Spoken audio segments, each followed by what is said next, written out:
Should I start, Ian? Just a second. Yeah. Yeah, just let me just say hi and hello. So yeah, so welcome everybody to the seminar today. And today our speaker is K. Narayan from Chennai Mathematical Institute. So who is probably currently not in Chennai though, he's on vacation, but he has agreed to give us a talk nevertheless. And he's going to tell us about something that he has been working on. So entanglement in the context of cosmologies and more of ADS-CFT or more tools of understanding cosmologies in string theory. So over to you then to tell us about this interesting thing. Thanks a lot, Ian, for the invitation and the talk at this nice forum that you have. So let me just check a few things. Am I audible? Am I adequately audible? Yes, perfect. Okay. And can you see my pointer and highlighting, for example? Yeah. Okay, great. Excellent. So thanks a lot, Ian. So I'm going to talk about aspects of cosmologies, entanglement, and extremal surfaces today. So this is based on primarily this paper and this paper and ongoing work. So in the first part, I'll talk about ADS cosmologies and entanglement in that context, and that will probably go for a while. And then in the last part, if there's time, I'll talk about certain aspects of de-Sitter space and so on, and entanglement there. Okay, so it's nearly 25 years since ADS-CFT began. There's a statement that holography. There's a statement of holography that quantum gravity in a space-time region M is dual to a theory without gravity on the boundary of that space-time region. So at a very broad brush, so as we know, there have been many explorations of this over the years. At a very broad brush level, these broad statements about gauge gravity duality and asymptotics were perhaps first articulated by Witten at strings 98. This is that for negative cosmological constant, we have ADS like asymptotics, anti-de-Sitter space like asymptotics at spatial infinity. So here is a picture. So this is the holographic direction going like this. This is the boundary, and time goes up like that. Okay, so the dual is typically a unitary Lorentzian CFT, which includes time. For zero cosmological constant, we have flat space, and we have a null infinity like structure with, and there have been various studies of the S matrix and its symmetries over the last several years. For positive cosmological constant, we have de-Sitter space, which is less clear. It's fascinating. The boundary here seems to be the boundary could be naturally taken to be at future or past time like infinity. Okay. So it's of great interest to understand time-dependent phenomena in string theory and holography, and there are many open questions here.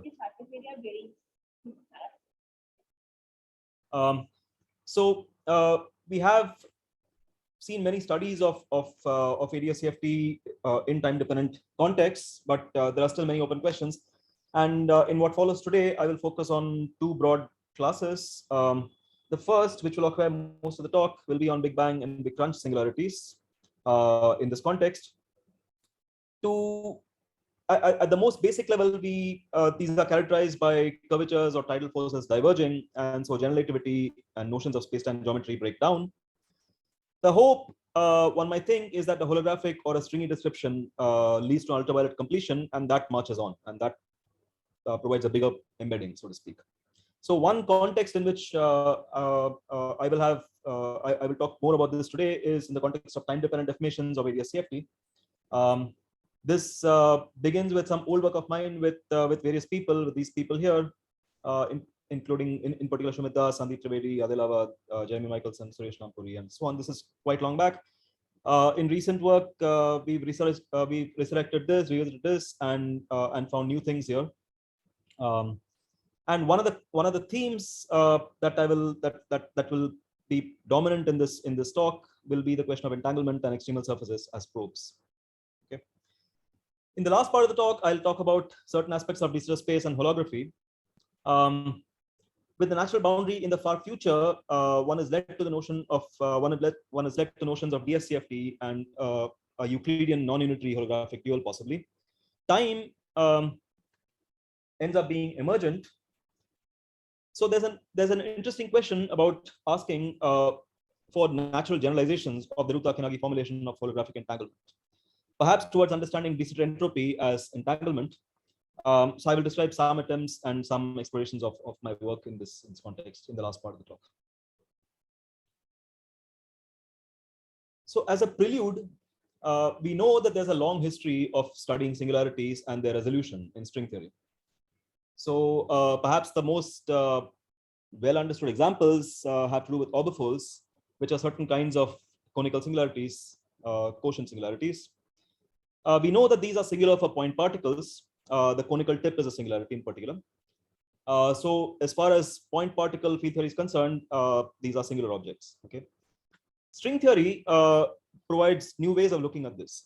Strings being extended objects have additional light winding modes. These winding modes, so strings can wind around the singularity. So these end up mapping to the resolution modes of the singularity. These additional light winding modes provide the various resolution modes of the singularity, and there's a beautiful structure of how the string spectrum and so on map to the algebraic geometry of these kinds of singularities. It turns out. So this is not restricted to just supersymmetry. It also turns out to be true for non-supersymmetric orbifolds and the way they dovetail with close string tachyon condensation and so on. At a very broad brush level, the next class of singularities you might think of are null singularities. So these are singularities like this, for example. This is a singularity on a 45-degree line, for example. So this is a singularity in light cone time. We know of various examples of this. For example, singular plane waves, which go long back also. So the interesting thing about these is that string theory can be actually quantized exactly in these kinds of backgrounds, and it has been found, including in old work and in recent work of mine, in the context of null Costner singularities, that strings become highly excited in the vicinity of the singularity. Okay, so there are new light oscillator modes now that suggests that something like string field theory or something must play a role, but it's not so clear. It's not so easy to analyze this in more detail than this. Narayan, so yes. These null singularities are not like proper curvature singularities, but some components of R becomes larger. So tidal forces diverge. Tidal forces diverge. Okay. Tidal forces diverge. So they are singularities. They are actually space-time singularities. But the fact that they are null means that there are no non-trivial, there are no non-zero contractions that you can make up. But tidal forces do diverge. So they are physical singularities. They are actual singularities that are there. And then this can be resolved by this strings or stringy modes or. Well, it's not clear. What you can show in great detail is that that strings become highly excited in the vicinity of the singularity, and there are light oscillator modes. Continuing past the singularity is not really well established. It's not very well understood yet. So I see. Yeah, which is so there are already many questions there. It turns out. So even null singularities are there are still many questions there. It turns out. So. And now when we come to space-like singularities, space-like Big Bang or Big Crunch singularities, it's fair to say that this is still quite unclear. So these are singularities in time, and any observer will necessarily encounter this. This is the whole space crunching at some time, like at some point in time, in actual time, and these are quite unclear, it turns out. So there have been many toy models of holographic cosmologies with Big Bang or Big Crunch singularities. And the general statement is that the bulk gravitational description breaks down. The question then arises whether the dual holographic field theory description is weakly coupled. Okay, so if that is true, then one might hope that those are the right variables, so to speak. So this will be the broad theme for what follows, except I'll put new spins on it, and I'll also review my old work very soon. But before I go on, let me just ask if there are any broad questions on this prelude.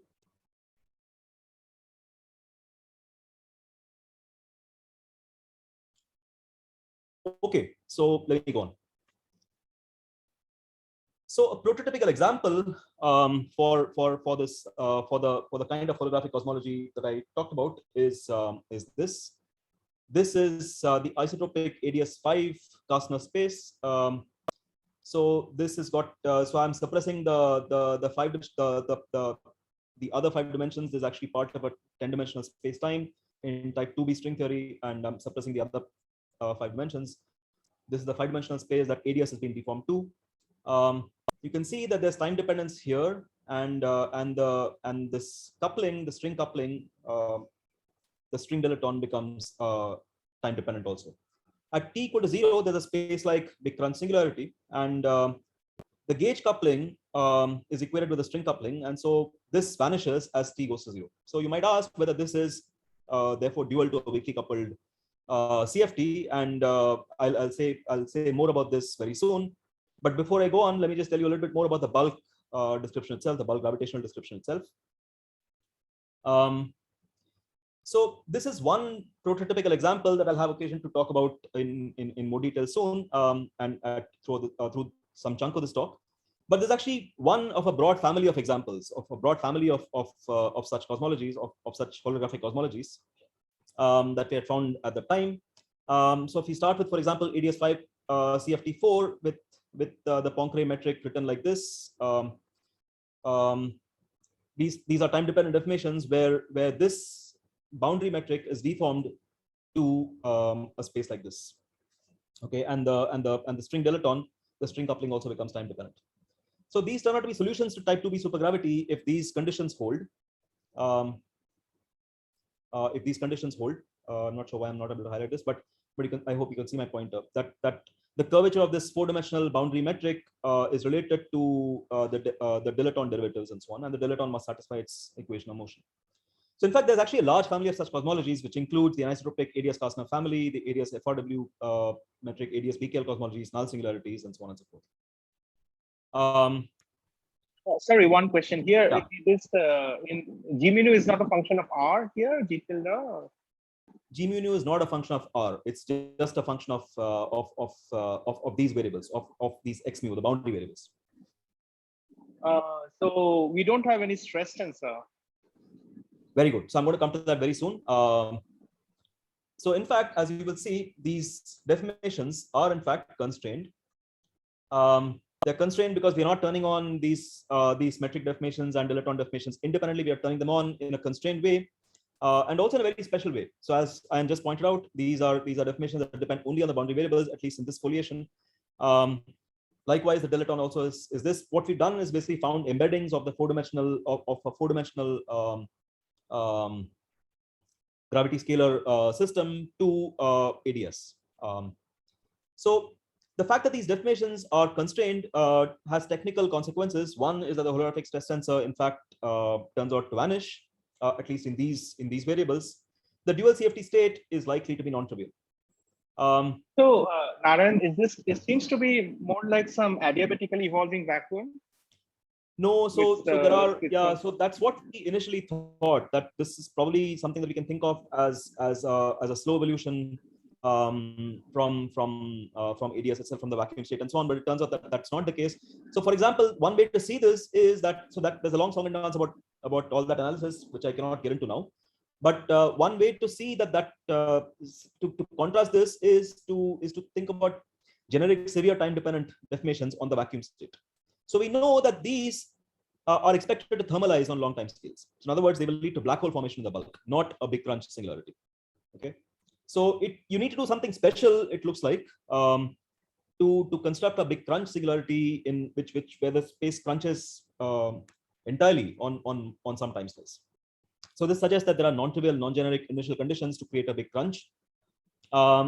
I don't know if this is a theorematic statement, but this is what we ended up finding in a long sequence of analysis, and I then continued to find in various other ways. So yeah, but Narayan, this is actually like you're actually solving the solution to not 5-dimensional, but larger dimensional gravity. No, this solution that you just mentioned. So the solution is of a certain class of ADS deformations. Yeah, but it's not a 5-dimensional. It's a, No, it's it a is. 10-dimensional. Sorry. It's solution to 10-dimensional equations. These are 10-dimensional equations, but so the logic is the following. So we start with ADS5 cross S5, for example. We compact find the S5. The S5 doesn't do very much in what follows. We deform just the boundary metric here, the boundary metric of ADS, and in this way, and so that ends up becoming a 5-dimensional problem, which we then map to an effective 4-dimensional problem here. Okay, so it's basically if the 4-dimensional problem has a usual Einstein action with a minimally coupled dilaton or something more than that. So this 4-dimensional part is just the it's just the gravity scalar sector, so to speak. Okay, so it's a genuine 4-dimensional solution also. That's so therefore it is a genuine thing. So for example, this space, if you can see, is the actual isotropic Kastner space. You see, so just this part is an actual Kastner is an isotropic Kastner singularity, and so there is a genuine cosmological singularity at t equal to 0. It's sourced by this scalar. You can embed that in this ADS context, and so that elevates to an ADS5 big crunch singularity. But but made up in a certain, constructed in a very specific way. I see. Yeah, it's very funny that you have this specific time dependence. But then it's a very specific kind of cosmology, because without this t to the power 2/3 factor, this will not work at all, I guess. No, so the point is that there is actually, so I'm presenting, what I'm showing here is one prototypical example. So there's actually a much larger family, it turns out. So you can do this in many dimensions, and I will have occasion to say to show that later. But there's also actually many more families here, which I cannot get into in great detail now. But if I just look at isotropic cosmologies, then this is the only unique solution for this this action. No, so even there are many more, it turns out. So I'm going to talk about some of that. What follows? Yeah. Okay. So yeah. Sorry, Narayan. Why are you calling it Kastner from the point of view of the boundary theory, which you are looking at, this T and X size? Yes. This is more like FLRW, right? It's so it is, yeah. So it is FRW, for example, but so the Kastner space, the isotropic Kastner space, is one example of an FRW like space, for example. So yeah, I'm calling it Kastner because what we began by finding was the whole anisotropic ADS Kastner family and various other things. Okay. And so the isotropic limit in that is what this becomes, and that is you'll see why I'm focusing on that in what follows. So thanks. Yeah. Narayan, this is Amitabh. So this statement that you have made below the highlighted thing, that severe time-dependent deformations expected to thermalize, what evidence you have for this statement? Why do you make such a statement? So the whole class of studies which have focused on fluid dynamics, for example, and various other investigations of that kind, show that if you start off with generic deformations, generic perturbations, they will thermalize. In other words, they will collapse, they will gravitational collapse, and they will form black holes. Yeah, absolutely. So if you take any boundary metric, you deform it in time, you will generically always form black holes. There's almost other way around, near way around that. Yeah. But the solution that you have written, this solution is exact, and you don't see any. I mean, at least I don't see. That's exactly the point. So the point is that we began by thinking these are what they are. But the point is that it's this fact that these definitions are constrained that seems to be central to the technical issue at hand. No, so but then it looks more like evolving vacuum, right? Because you're not generating stress tension. No, so it's not a vacuum. So the point is, so for a while we thought that it's actually the vacuum that we're turning on time-dependent deformations of, but it's actually not the vacuum. So for exactly these reasons, and for what reasons? Sorry. So the point is, look, I mean, if you turn on, so what we've done technically is we turned on non-normalizable deformations here. Yes. So these are only non-normalizable deformations. You might think that if you turn on generic deformations, they'll also have normalizable, subleading normalizable components and so on and so forth. That's not what's happened here. If you do all that, what you'll end up with is again likely to be black hole formation. No, but that is fine. I mean, if you do further deform the vacuum, you will thermalize. Okay, but that is that is fine. But right. So there is again, of course, a question about how this might, this might be resolved, and that is not something that we've understood. But I'll tell you very soon what happens when we analyze. Yeah, this. probably the question is whether you can have something like some less energy state or something, or it's more of a global or interesting question how to interpret this. Why such solutions exist? Yeah. No, so there are many questions having to do with turning on further deformations and so on. And I don't have anything very intelligent to say on that, mainly because we tried a bunch of things and they didn't work. But that might just be us being stupid. I don't know.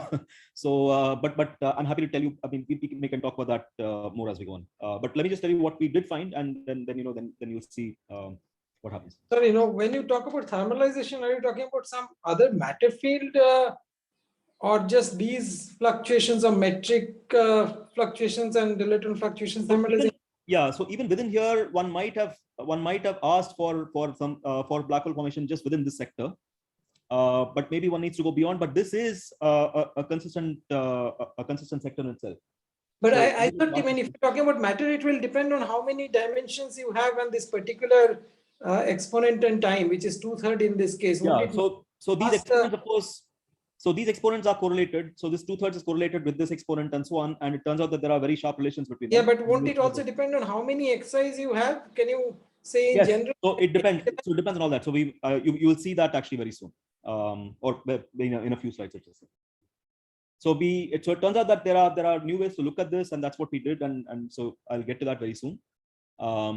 So for the time being, I'm just reviewing what we had then, and there are actually there are also other solutions, but I'm not going to.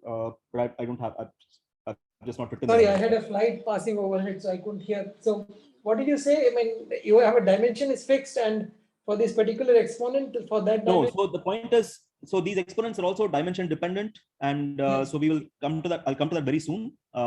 This particular one is for 4 dimension, is it? Or I mean 3 plus 1, or these are for the ADS5 case, but there are general relations which I'll come to, which I think in fact you'll see in our slides actually. All right, because I mean I thought that otherwise it will depend on how fast the space is expanding. Yes, absolutely. Whether the thing can thermalize or not. Certainly, yeah, absolutely, yeah, absolutely. Thank so you. all that does happen, so that you will come to.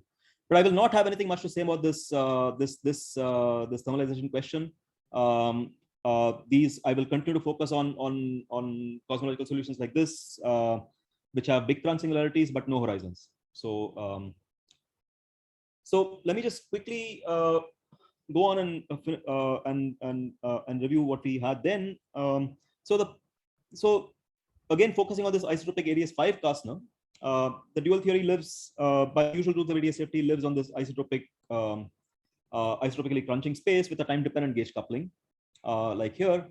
And so this suggests that the gauge theory is weakly coupled near the bulk t equal to 0 singularity. But this turns out to not be true. So in fact, it turns out that interactions are actually important in general, and this is it's a long series of investigations, and the end result seems to be that the gauge theory response is singular. You can show that there's a singular Schrodinger wave functional and divergent energy and so on for these space-like singularities. For null singularities, where the gauge coupling and every other dependence is basically a function of light cone time, this x plus variable, these turn out to be better. It turns out that there is a weakly coupled gauge theory in certain variables, modulo possible caveats which have to do with subtle renormalization effects with an asingularity cutoff. That might be there. I will not have much occasion to talk about these null singularities in anything today, so I will not say more about that. On these space-like cases and these ADS cosmologies and so on, there were further insights that were obtained by these people and other groups over the years. Okay, so that completes what I'm going to review quickly on this. But I'll now go on and talk about more recent work.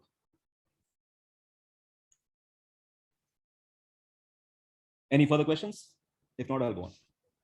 Actually, Narayan, just going back to this thermalization point, just very briefly. Yeah. Is this related to the point whether this space-time is stable to linear perturbations? Can you make the question more precise by by analyzing the stability of this space-time? Is that a valid? It's a very good question, and we tried a few things, and I think it's fair to say that we did not do a complete job. So I think it is very I think it's worth asking that question again. And I can tell you more about more about that, and we can discuss that more actually. I don't have anything. Yeah, on the same lines, is there some results known if your stability of space-times which is time dependent? Because I guess people usually, the results of Holland's and World, they have some results about how to analyze stability of generic solutions, which are static, I guess, or stationary. But I don't know. Analyzing something like that would be really hard, I guess. Yeah, I don't think I don't know if there's a simple way to say anything about that in the current context. And I don't think I don't know of a reference offhand in this context also actually.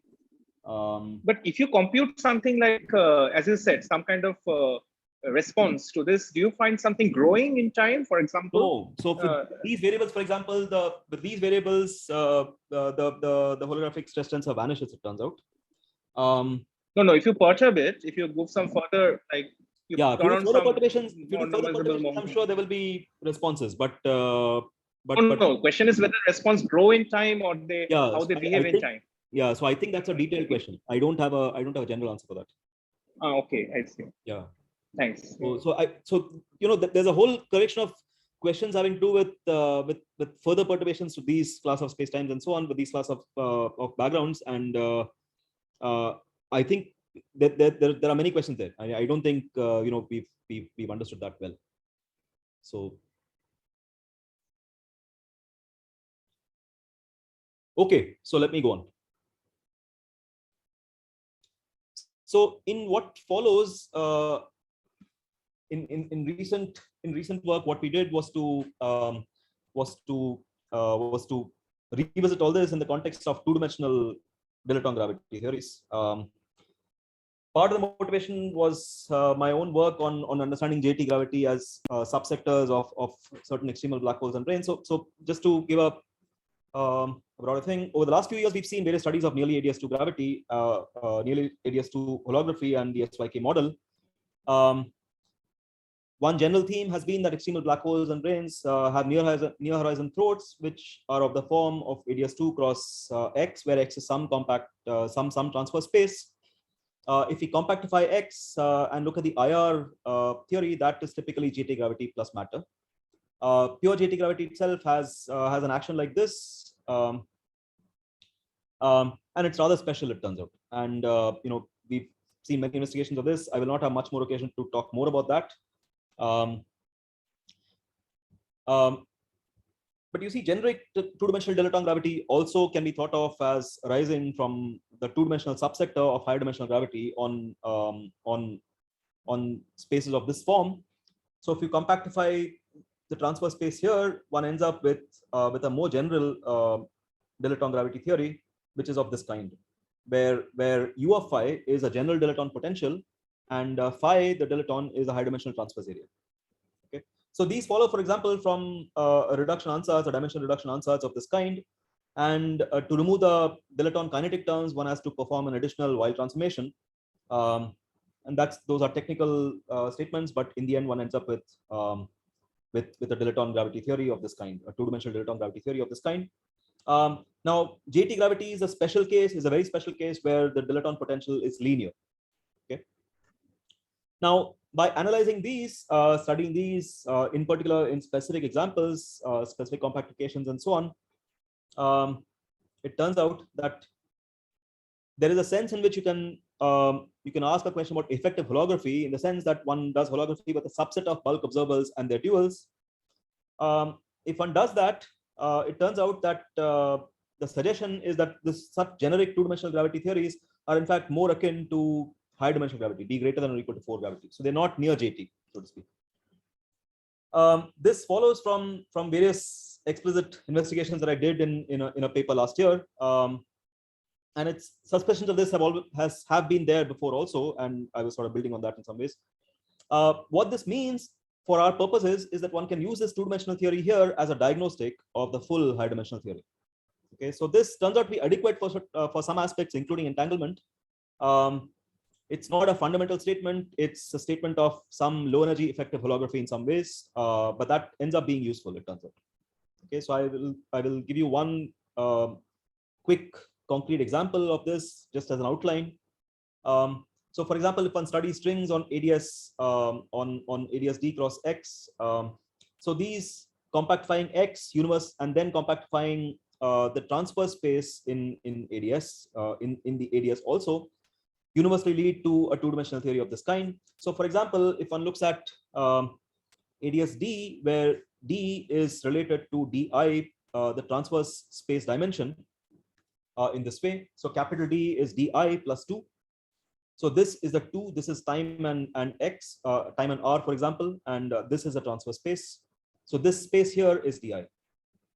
Okay, this space is DI dimensional. This whole space is the space, this whole answers here is the ADS part. The X space has been already compactified on, and that leads to ADS gravity of this kind. Then we further do a compactification on the transverse parts of ADS, and that leads to a dilaton gravity theory of this kind with a specific dilaton potential. So on shell, for example, what I mean is that one can start with the higher dimensional ADS space written like this. This leads to a conformally ADS2 theory. So it's not ADS2, what you typically get is conformally ADS2. Okay, so now if you analyze this, if you analyze various observables, for example, holographic stress tensor, correlation functions, and so on, it turns out that this reflects the higher dimensional theory. Okay, so this is what I'm going to use as a diagnostic. Of the higher dimensional space, and that turns out to be consistent and self-consistent, as you will see. Now, if one adds an extra scalar, then there's further non-trivial dynamics, and a minimal two-dimensional theory of this kind turns out to have an action like this. So this is basically this two-dimensional gravity theory plus an additional scalar. The additional scalar has this particular dilaton coupling, which you can think of as a reduction of as arising from the reduction of a higher dimensional scalar. So the higher dimensional scalar action is this. If you compactify on this transverse part, what you end up with is this additional dilaton coupling, which is here. Narayan, just to get some idea of the notation. So yes, if I want to have the usual linear potential, I should have a three-dimensional DI. Yes. Yes. So ADS3, for example, gives you this. So DI is 1 then. Yes. No. Sorry. I'm confused. The DI is the additional three-dimensional space. No, DI is additional three-dimensional space. That's ADS5. Is that what you have in mind? Is that what you're asking? No. I'm just trying to get this answer that you said phi goes to 1 by DI. So if I choose DI to 1, so then okay. So DI is simply the dimension of the additional space. So it's ADS3. So from ADS3 you would get the usual theory. For instance, yes, exactly. So for ADS3, for example, you'll get in ADS2 and additional things, and exactly. So in general, what you get is a potential that's something like this. So for example, if you compactify four-dimensional from 4 dimensions in what you get is root 5, for example, and so on. And so if you look at the potential, that's not linear, and it's far from linear, it turns out. And so there's more here that I can say, but that will take me too far from where I want to go in this talk. And so so what I'm going to use here is just this statement that I'm going to use this two-dimensional theory as a diagnostic of the full high dimensional theory. And that turns out to be consistent and self-consistent as we will see in what follows. Before I go on to the extra scalar, it's worth noting that this extra scalar has this dilaton coupling, which is like this, and that you can think of as arising from the reduction from some high dimensional scalar.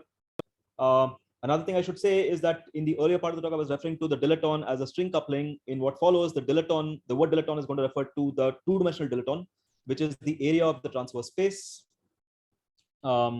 Is just this. It's this, and where I require, I will refer to that extra scalar as a string dilaton. So, like for example, this.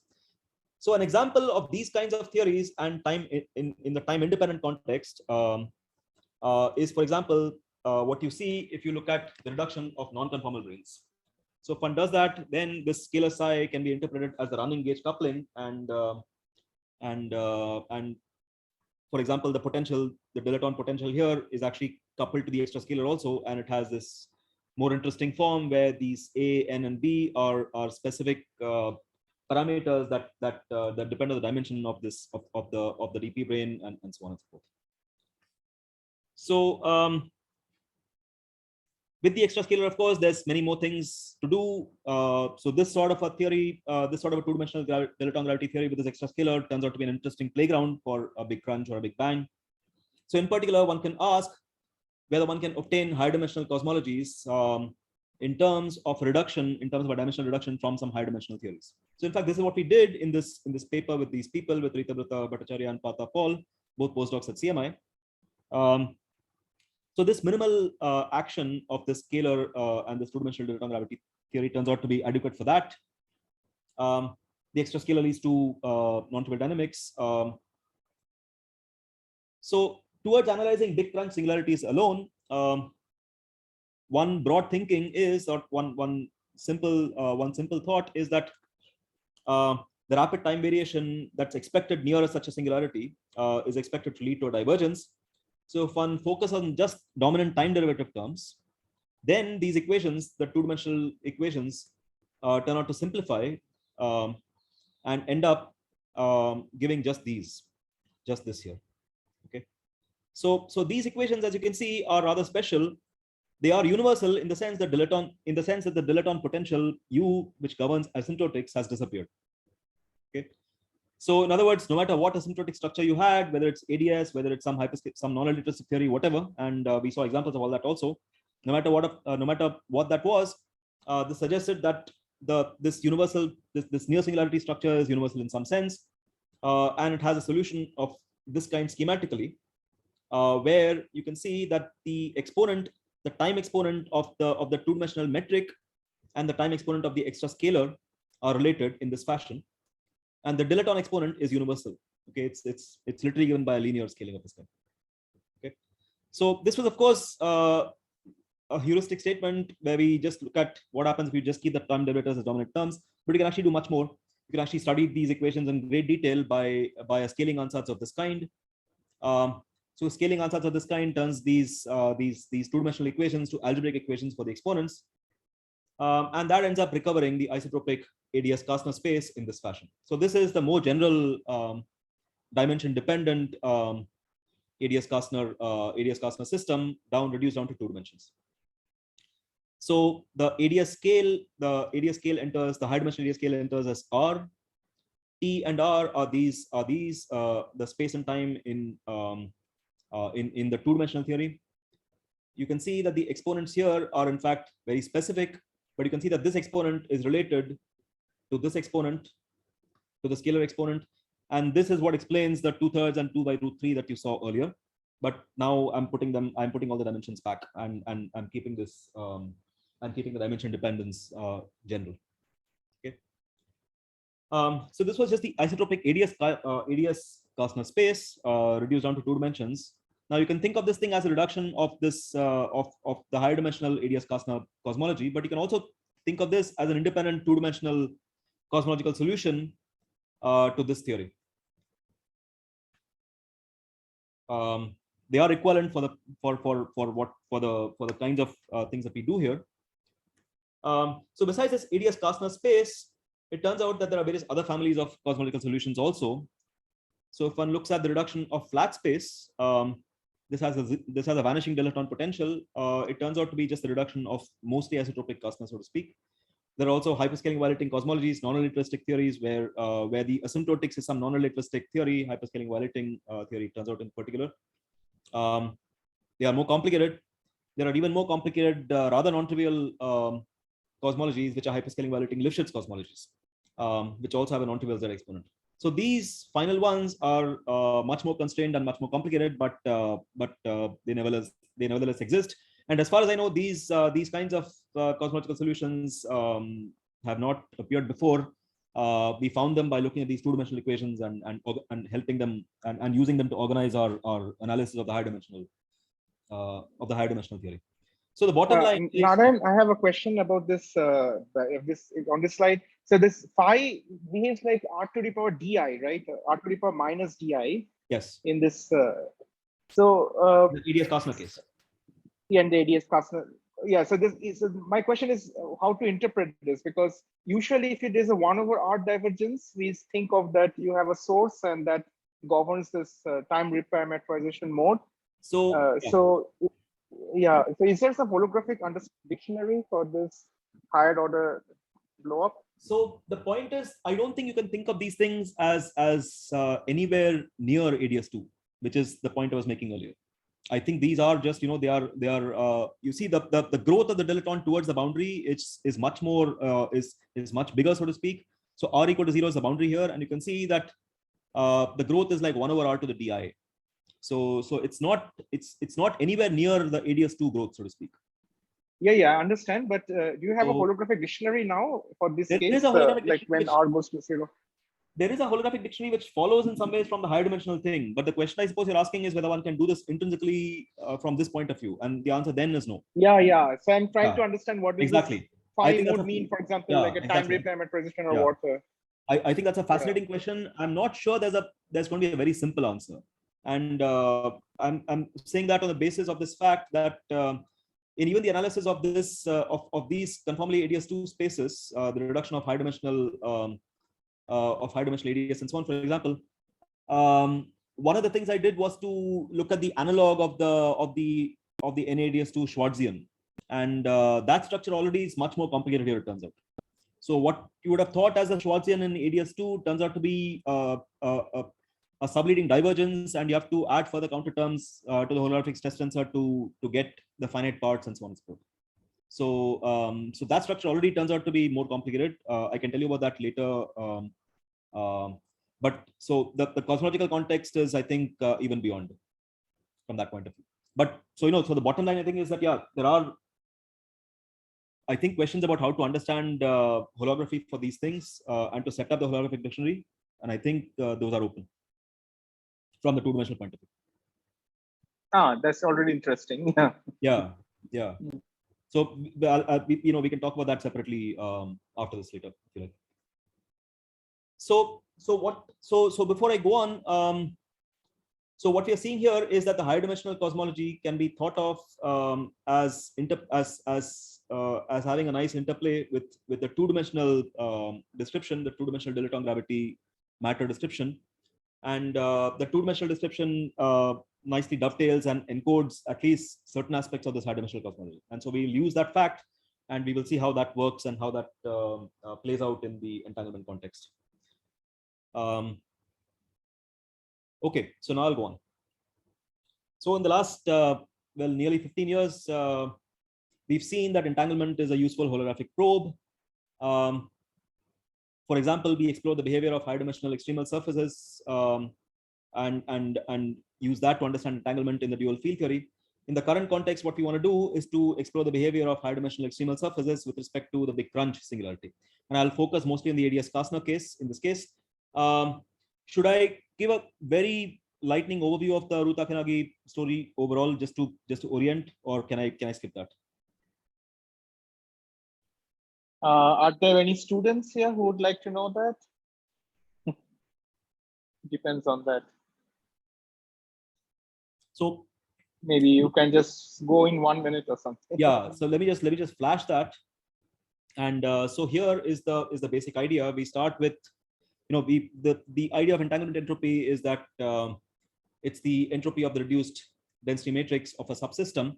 So we start with some overall system, and we divide that into a subsystem and its environment.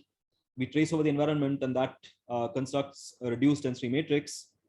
In tracing over the environment variables, we've lost some information that shows up as the entanglement entropy of this spatial subsystem. Okay, so what we do in operationally, what we are doing, so Ru Takenagi in 2006 conjectured that the entanglement entropy of a theory with a gravity dual is in fact the area of a minimal surface in Planck units. Okay, so this is motivated by the Bekenstein-Hawking black hole entropy formula. So here is a picture. This picture is entirely on a constant time slice. We are only talking about time independent systems here. I'm going to talk about the time dependent case very soon. But in this time independent system, what we have is a strip-like subsystem here, which goes like that. This light blue thing is a subsystem. This outside here is the environment. We construct a codimension 2 surface which hangs from the boundary of this subsystem and this environment. It goes in and it goes back out. We find that surface which has minimal area. So there's an optimization problem here because ADS, being the kind of gravitational well it is, wants to make the surface go in towards dipping further into the bulk, but the tension of the surface wants to pull it back, and so there's an optimization, and you end up with a minimal surface. That minimal surface and its area in terms of in Planck units is what Ryu-Takanagi conjectured as the entanglement entropy. So in non-static situations, this generalizes to what have been come to be called extremal surfaces. Operationally, what we are doing is look at a constant time slice, take a boundary subsystem, then construct the corresponding bulk slice, and then construct the codimensional 2 extremal surface, and then find its area, and then that area in Planck units is the entanglement entropy. So there are various examples at the time. So for example, if you look at ADS3, set of the standard area functional and extremize and so on, you end up with the standard Calabresi-Cardy answer for the entanglement entropy. And the central charge matches what we know from ADS3 systems. Okay, and there are many more things to do here, but I'll end with this overview and go back.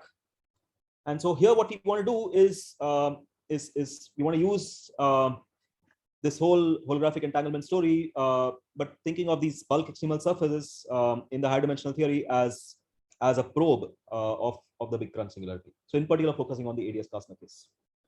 So here, I'm going to focus on strip-shaped subsystems because those are considering the symmetries of this theory. For example, the high dimensional theory is always going to be like of this form, and so the strip is somewhere here in this region. So the new thing here is that the time dependence forces the surface to dip into the time direction also, in addition to the radial direction. So here is a cartoon of the extremal surface. And maybe I should just increase this just to make it to focus on the essential points here. So this is the holographic direction going like this. This gray slice here is meant to depict a constant time slice, which is the boundary time slice, the anchoring time slice at T0. Time goes like this. T equal to 0 is the big crunch singularity. This green surface is the boundary, and we can now analyze extremal surfaces in this, but now incorporating the time dependence. Okay, and if you do that, it turns out that what we find is that the extremal surface bends, but in a very specific way. It bends away from the singularity. So if you look at, so this is a long song and dance, and it's very straightforward, but it gets involved. So I'm not going to present any of the technical details unless it's a very specific question. But what we find is that the surface always bends away from the singularity. So we can look at this for a small subregion. So again, this blue thing here is the subregion, the boundary subregion. The surface starts here and goes in and comes back. The point is, had there been no time dependence, the surface would have been lying on this gray constant time slice. But instead, what's happening here, because the time dependence works in a very specific way, it pushes this extremal surface in the direction away from the singularity. Okay. Sorry, so, I'm a bit lost. So this is not anchored to the boundary. This is anchored to a constant time slice. No, it's anchored to. So the point is, so time goes like this. Right, so you can take, you can define time slices, and those time slices are bulk time slices, but they intersect the boundary on again some time slices. So that anchoring time slice on the boundary is at time T0. Had you look at the, I'm probably getting confused about the blue line. There is some blue line on the boundary, and some blue line that is extending in the time slice. Why? So maybe I should just say that this blue line, this short blue line here is the subregion, is the boundary subregion, I see. And I'm suppressing all the spatial directions here. So time goes like this, and I'm only showing the width direction, so to speak. Every other direction is suppressed here. So so this whole thing in that previous thing where I was talking about a constant about time independent cases was actually a strip like thing. Even here it's a strip like thing, but I'm only showing the width direction here of the strip. Okay. But what are these other dotted blue lines which are? Yeah, so this dotted thing is just the shadow. I want to keep the constant time slice in the foreground, and the surface sort of just bending down. That's all. It's nothing more than that. I see. Okay, this is what. Okay. Yeah, thanks. sorry. Yeah. So this thing is just this slice that's going in is just under this thing, so to speak. It's under the constant time slice, so to speak. So it starts here, but it actually bends away. It bends away from the singularity, which is way over here. Okay, so you can analyze this in great detail, it turns out. And if we study the extremization in the semi-classical region far from the singularity, that But is what reliable. you mean not bends away from the singularity, right? It just simply means it bends back in time. But that's something you have to expect from causality anyway. No, you could have had No, singularity, because you could have had the extremal surface bending towards the singularity also. Nobody told you that it had to bend this way. but it is before the singularity. Singularity is in the future, no? No. So you see, so the question is which way is the extremal surface going to bend? The extremal surface is not a physical, it's not a physical thing that's there. You see? No, but you see, I mean, suppose you do some perturbations, right? Yes. Before the time slice where you're measuring the entanglement entropy, Yes. right? Now, yeah, so they can of course affect the entanglement entropy, but something that you are going to do in the future cannot affect the entanglement entropy of the state right now, right? So no, that's a question about where the that's a question about where the where the surface lies with respect to the entanglement wedge. That I think is fine. I don't think there's any conflict with that. So you could have had the surface bending towards the singularity or away from the singularity. I don't think there's any conflict with the entanglement wedge. Yeah, but the singularity is lying at t is equal to 0 is not outside. Is not inside the. Is not inside the entanglement wedge either, right? No. So in fact, it's far off. So so the point is that near the singularity, you expect that there will probably be large quantum gravity effects anyway. So it's not reasonable to expect such a classical analysis to make sense anyway. So what we are doing is to look at this extremization process in the semi-classical far from the singularity. Now the question is, if you're sufficiently far and there's no time dependence at all, this surface would have just this extremal surface would have lay on this constant time slice. The question is whether the singularity behaves repulsively or attractively, so to speak. And what we find is that this singularity, and in fact, in general, these singularities behave repulsively. That's what the statement here seems to be. So, is that? Yeah. But okay, my question was okay. I understand what you're saying now. Okay, so it's simply a coordinate slicing. It's not obvious. Yes. But maybe it's just okay. The statement is. But I think what you're saying is probably just an effect of coordinates.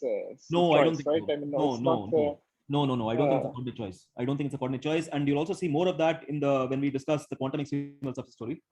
Or it is simply given by causality. One of these two things. Probably. No, I don't think it's anything as simple as that, because the end result analysis turns out to be rather intricate, and it depends very strongly on the exponents that are there that define the singularity, that define the background. Okay.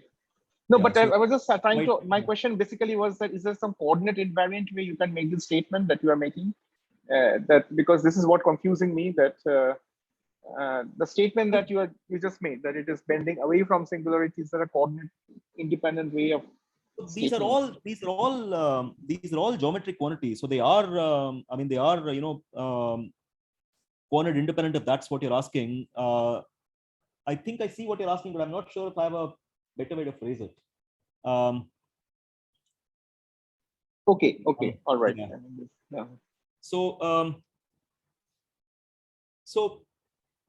Yeah.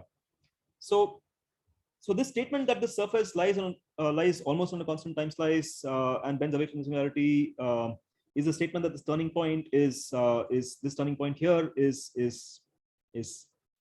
beyond the time slice that we started on, that beyond the anchoring time slice. This statement is true and is reliable in the semi-classical region, we try to push this, and you can see how this analysis begins to break down if you push it beyond a certain point. And but I won't get into that right now. So there is a lot of technical stuff, but I'm going to gloss over that unless there's some specific technical question. I'll now talk about quantum extremal surfaces and how they behave, and you'll probably we'll see more of this feature of this repulsive behavior, so to speak. Okay. So so what I'm going to now talk about is to use this two-dimensional theory, the two-dimensional delta gravity theory, and analyze how quantum extremal surfaces behave in the vicinity of these big crunch backgrounds. So broadly, we've seen many exciting recent developments in the black hole information paradox, and there are new insights that come from the generalized entropy, as it's called, and the corresponding behavior and the location of quantum extremal surfaces. There's an important technical point, which is that two-dimensional CFT techniques can be used to adapt the Calabresi-Cardy formula to quantitatively describe the subleading bulk matter contribution. So the generalized entropy is this object over here. The leading piece, this first term, is just a classical area piece, and we add this subleading bulk matter contribution to that, and then we extremize this whole thing, and this whole thing is what is called the generalized entropy. Okay, and it turns out that there are interesting new things that arise. There are many new things here. It turns out many fascinating things which have led to a lot of interesting insights on the black hole information paradox. But one thing that has been a question has been on the role of the black hole interior singularity. So in practice, it turns out that all the action stays away and the singularity appears to play little role in detail. This is a space-like cosmological singularity, and so one expects large stringy or quantum gravity effects here. So one might think semi-classical approximations will break down. And so what have we been trying to do here? The goal perhaps is that studying simple toy models with no horizons will help understand how quantum extremal surfaces probe or avoid cosmological singularities. Okay, and so so this is what I'm going to try to talk about, and in the remainder of the talk, and you'll see how this builds on the classical story that I was talking about just earlier. So in order to set up this story, it's useful to set up the background, set up the kind of formulation I'm going to use. So the generalized entropy is this object, as I was just saying. So if one looks at the ground state, if one assumes that the matter is of a certain kind, then the generalized entropy has this particular form, and we end up extremizing this. We want to extremize this, and this leads to the solutions of that are what are called quantum extremal surfaces. Okay, so I've only retained terms relevant for extremization here. The delta squared here is the space-time interval between the observer location and the quantum extremal surface location. So some general points are worth stating. This generalized entropy, as I've written here, pertains to the two-dimensional theory, which follows from the dimensional reduction of the high-dimensional space. All the subsystems here that I'm going to talk about are the full space, because I've already compactified on the transverse space, and so the only thing that you can talk about is the full space from the high-dimensional point of view. So the quantum extremal surface is some point in the remaining two-dimensional space. So this, in other words, is the IR limit of the high-dimensional RT-HRT story. Okay. So in the above expression, I've assumed that there's two-dimensional CFT matter in its ground state. This is reasonable, you might think, far from the singularity. Okay, where nothing much is getting excited, you might think that this is reasonable. It's reasonable to take two-dimensional CFT matter in its ground state, at least far from the singularity. Now, we want to keep the classical area term as dominant, but we want the bulk entropy term to be appreciable. So we are going to look at the regime where 1 is much less than C is much less than 1 over G. Okay, so this term, this leading classical area term is going to be dominant, but this subleading term is going to be also appreciable, but not dominant. And one final point is that if S bulk overpowers the classical area, in other words, if the bulk matter entropy overpowers the classical area, then it turns out that the Bekenstein bound is violated. This leads to the phenomenon of islands, at least in the formulation of these people, Hartmann, Jiang, Shagulian. And this is something that we will keep also seeing in what follows. So these might look like a bunch of words, but I'm going to tell you one time independent example where you can actually see this playing out rather explicitly. So I'm going to focus on a class of time independent examples. Since there's no time dependence, everything is on a constant time slice. And so I can take the space-time interval between the observer to be just setting t equal to t naught. And so the observer lies on the same time slice as the quantum extremal surface.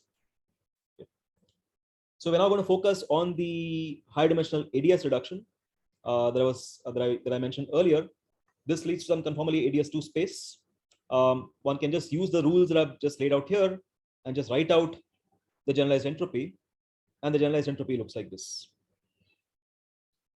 Now, this is just a one variable function, and so you can just extremize it by in the usual way. And you can now see that both terms are negative as long as C is positive and Di is greater than 1. And so the only solution to this, the extremization is that R star goes to infinity. R star is the solution to this extremization. So this recovers the Poincare wedge, which is the usual ADS entanglement wedge. Okay, one can do more and show that this satisfies the maximum criteria that we have come to understand in the context of the entanglement wedge and quantum extremal surfaces. Now, what is interesting is that one can recast this generalized entropy in the following way. One can recast generalized entropy in this fashion, where phi is the dilaton, which is given by this expression here. So you can see that as long as phi is not too small, this S bulk term, which is log phi, which is growing logarithmically in phi, is always going to be subleading to the classical area piece, which is growing linearly in phi. Okay, so this therefore means that the Bekenstein bound is not violated, and so we don't find any islands here. And you can contrast this. This is of course the expected story in the high dimensional ADS description. Now you can contrast this with known examples where islands appear, and typically what happens is that in all those cases there is an extra flat region that's appended beyond the ADS boundary, and so on. There is some non-gravitating region that's there, or entanglement with some auxiliary space elsewhere, so to speak. So these sorts of structures do seem to be required technically to construct the phenomenon of to show the phenomenon of islands. No such thing is there here, and so there in fact are no islands, and that is consistent with what we expect from our intuition in high dimensional ADS. Okay, so armed with this, I'm going to go on to talk about the ADS Kastner cosmology story. But before I go on, maybe I should just ask if there are any quick questions on this. Yeah, how do you know this formula for generalized entropy is correct? It may be very obvious. It's not obvious because I'm asking. Yeah, because this pi by 4 key, yes, that's specific to. Is there a way to understand this could be correct? This pi yeah, by 4 so formula? you can see how this works out if you think of this thing as arising from the IR limit of the higher dimensional RT-HRT story. Then you can show, in fact, that this leading term, in fact, is just the area of the transverse of this. Yeah, one simple way would be to see if you can reproduce a black hole entropy with this formula, right? Yeah, so from that point of view, this is directly obvious because this is just the transverse area of the higher dimensional space. You see, okay. so from the dimensional reduction. Yeah. Okay. So the point is that if you look at this, right, if you look at this this story, the dilaton is always a transverse area, and so from that point of view, the transverse area is exactly what the extremal surface area becomes, and we are looking at the IR limit, and so that's exactly fits with what it should be. Okay, thanks. Okay, no, then and then this delta square, that why you get the same delta square with there is no B factor there. Sorry, where? In this distance formula, delta square. Yes. There is no effect of B coming on because you are not living. So it's not ADS2, right? It's not a conformally. It's conformally ADS2. So you see. Conformally ADS2 only. Yeah. Yes. But the point is that this delta squared is just the distance between the observer and the quantum extremal surface. That's all. Yeah. In the two-dimensional space. So there is no D dependence coming in the. There's no D dependence there. all the D dependence is in the metric in the metric I factors see. that come from the Okay, convolutional okay. transformation. Yeah. Okay, all right. Okay. Now you see, so there is another question here which probably is also interesting, which is probably where you're coming from, which is the question about asking whether this formulation of the generalized entropy in these kinds of effectively high dimensional examples dovetails with replica wormholes, and whether you can derive it in some way. And that I don't know. That I'm not sure about.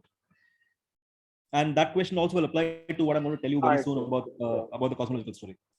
So you see, there's much more on firm footing in intrinsically two-dimensional theories like JT gravity and so on.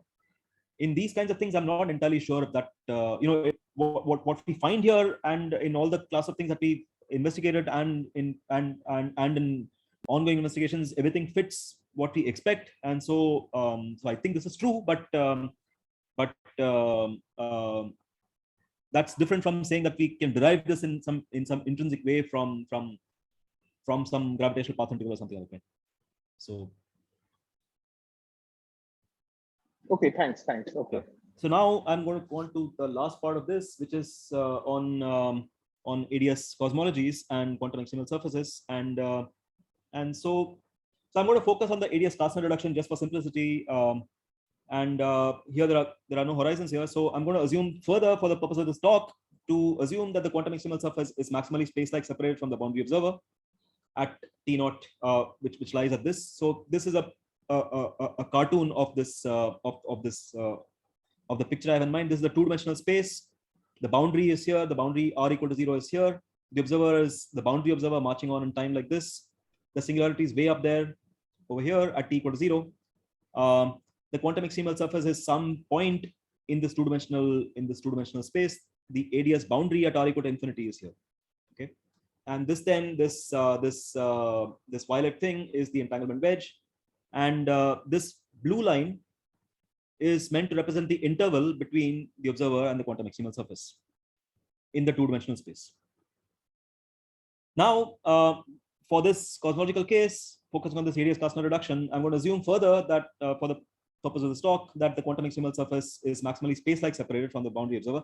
So the quantum extremal surface, in fact, lies on the same time slice. Further, I'm going to assume that the matter is in its ground state, which is reasonable far from the singularity as before. Then you can show that the generalized entropy can be written in this fashion. And so again, you can write this in the same way that I was saying earlier. You can write it as phi plus constant times log phi. But now the dilaton is time dependent. It has the crunching time dependence that was there for the ADS Class-Nut reduction. Sorry, again, maybe if you elaborate, then why there is a log phi term? So this was the Calabrese-Cardy formula, right? So I started off with this. I'm going to just write this in this. I just start off with what I start off with. I now restrict to the constant time slice. If I do that, then this the bulk entropy piece. Okay, because you're restricting to the constant time slice. Okay, I'm restricted to constant time slice. So this is just in the vacuum, purely in the vacuum. Okay. No, not just the vacuum, but it's also the statement that it's a ground state, but it's also in addition the fact that that I'm restricting to this special case for simplicity here, where the quantum extremal surface lies on the same time slice as the observer. Okay, so if one does that, then you can show that this is true. Now, if you extremize, then you can see that in fact both terms here are positive, and so in fact you can go through the extremization, and then the end result turns out to be that the quantum extremal surface is driven to the semi-classical region far from the singularity. Typically, that is not what happens if you have some entropy, for example, horizon entropy or something. Yeah, so these are all essentially it is. Yeah, so the point is that these are all cosmological singularities without horizons. So, so these are backgrounds where we are talking about a low entropy state, so to speak. Overall, it's basically the ground state, and then we are asking if there's something like cosmological horizon or something like that. So in all these cases, so in all these cases, there is no cosmological horizon. So that's very different from, for example, what happens in de Sitter. So de Sitter is an example where there is a cosmological horizon, but these are somewhat simpler backgrounds in some ways, simpler in simpler in some ways, more complicated in other ways, but simpler from the point of view of horizons. They have no horizons of the kind that we associate with black holes. So for these cases, you can see that the quantum extremal surface is driven to the semi-classical region far from the singularity, and this being driven to far from the singularity is really stemming from this term, which stems from if you look here, it actually stems from the fact that the metric has a crunch at t equal to 0. So that leads to a log t term, a log of the time coordinate. That's what gives under extremization of 1 over t, and that is what forces this driving to the region far from the singularity. But if this is true, then you can see that the entanglement wedge necessarily exclude the near singularity region.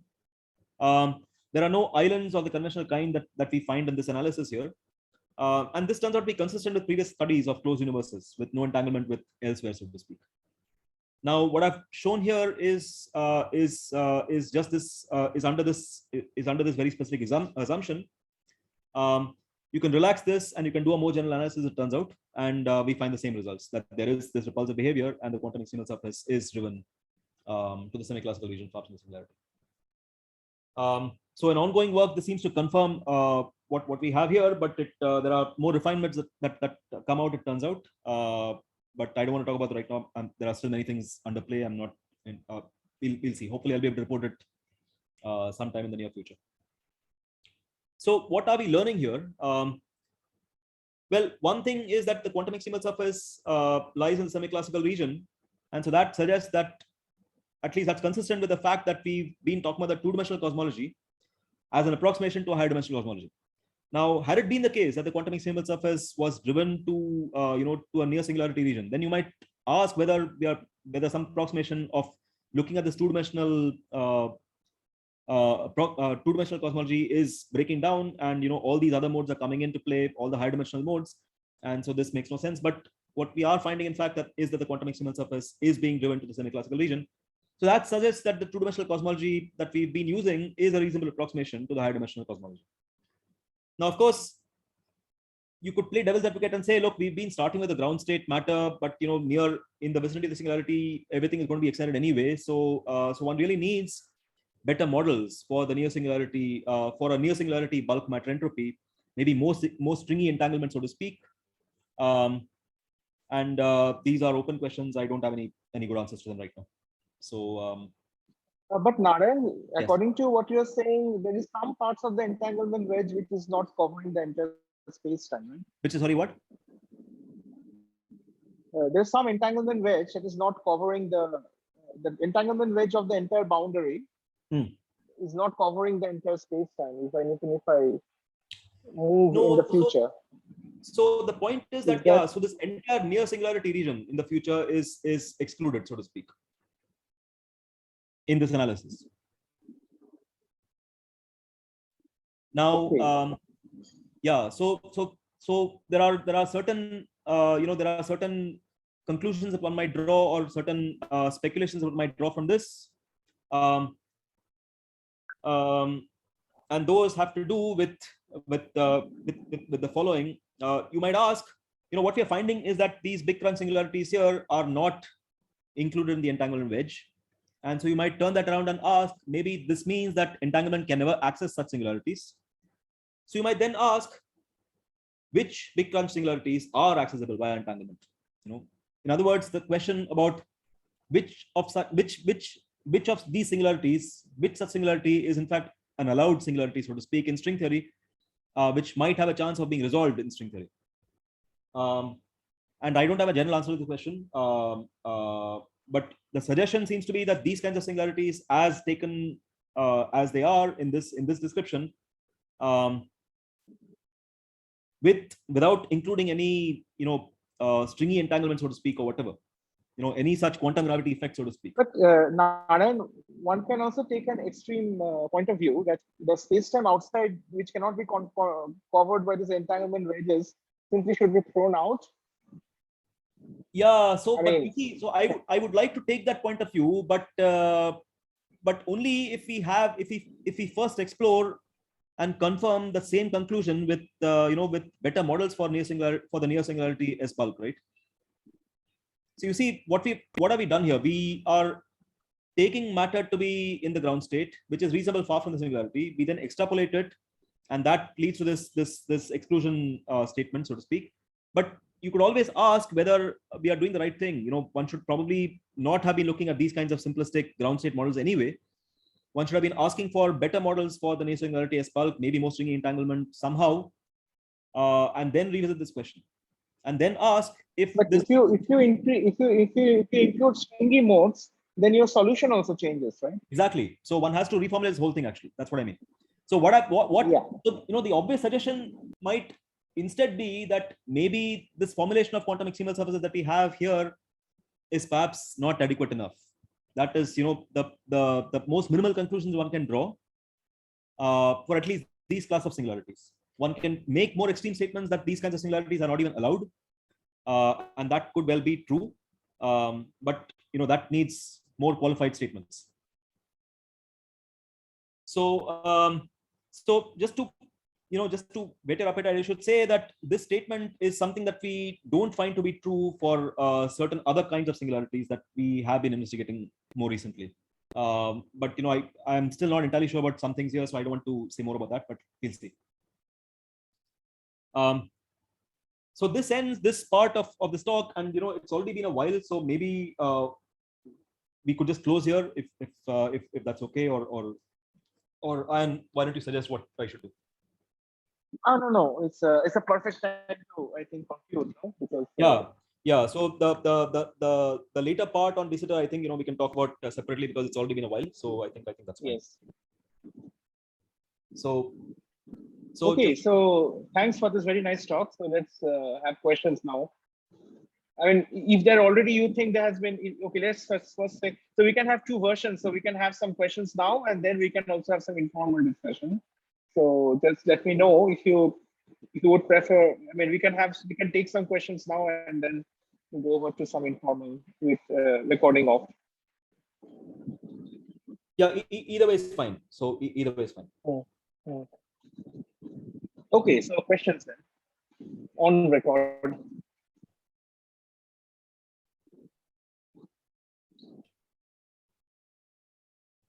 Okay, it seems to be there is already a lot of questions. So yeah, we've already had a very lovely. But let's see what happens off the record. So let me stop recording, and